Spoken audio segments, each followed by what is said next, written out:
Okay, what I've done here is just split things up into, forgot one. These cards on the right here are definitely going to make our deck, whether we play these colors or not. We're definitely going to play the Flyers, the Pith Driller, and the Porcelain Legionnaires.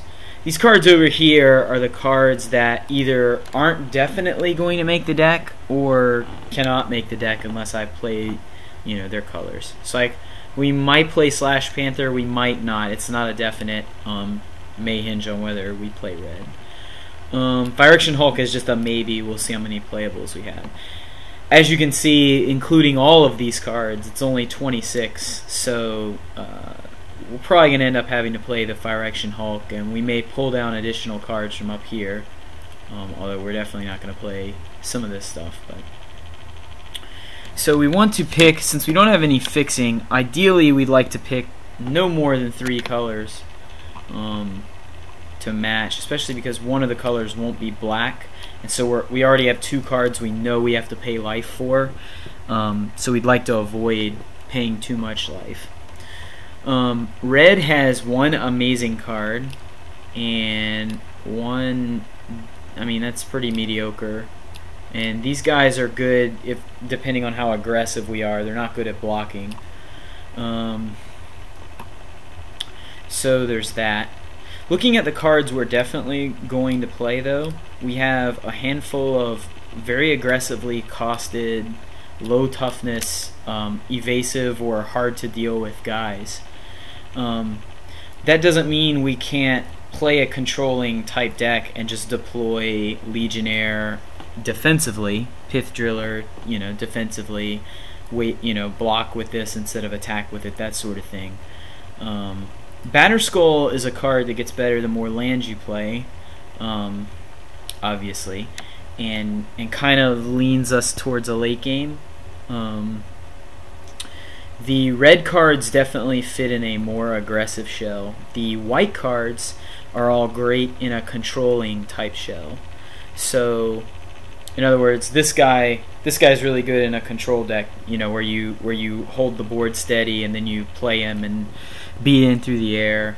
I like Auriok Survivors just because it's big and because we have 2 equipments, and that's good value. Because if the opponent can't kill our Batterskull, they die. If they can kill our Batterskull, then we can Survivors it back or whatever. Wish we'd picked up one of those, Remember the Fallens, but it's too late for that now. Soul Eater, also very good in a control type shell. Though not exclusively, it's good at clearing the way for your Legionnaires and whatnot to beat down. Spinethopter, pretty bad on defense, but might be good enough on, it's Stormfront Pegasus for paying 2 life, so Stormfront Pegasus is just a good card.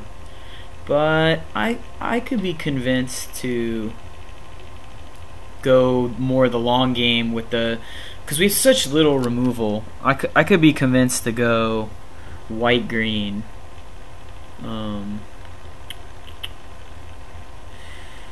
I think red is out.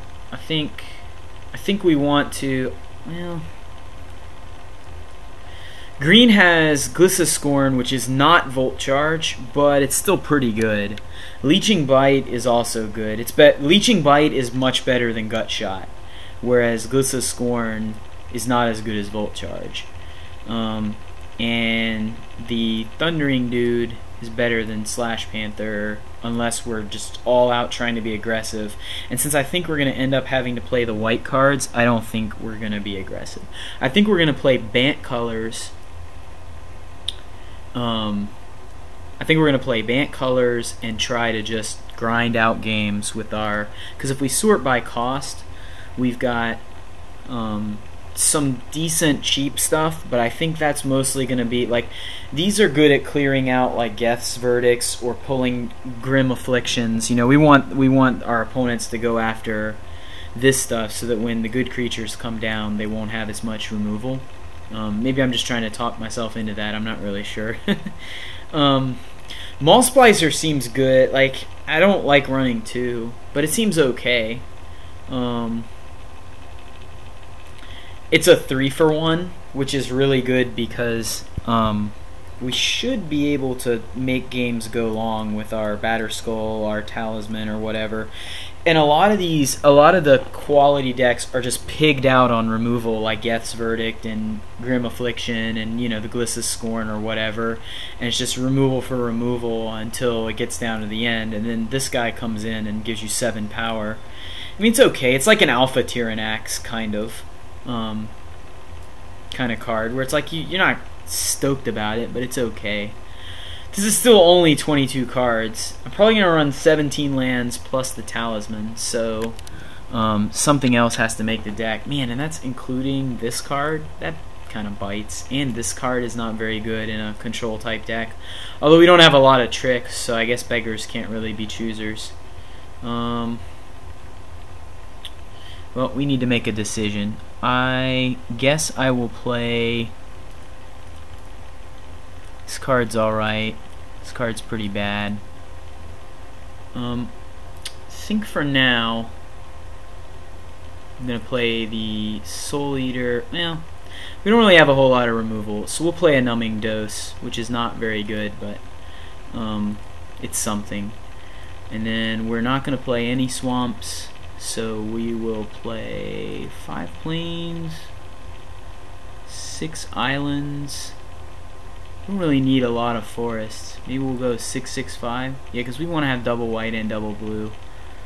How does that look? Well, it's 40 cards. We'll submit it. And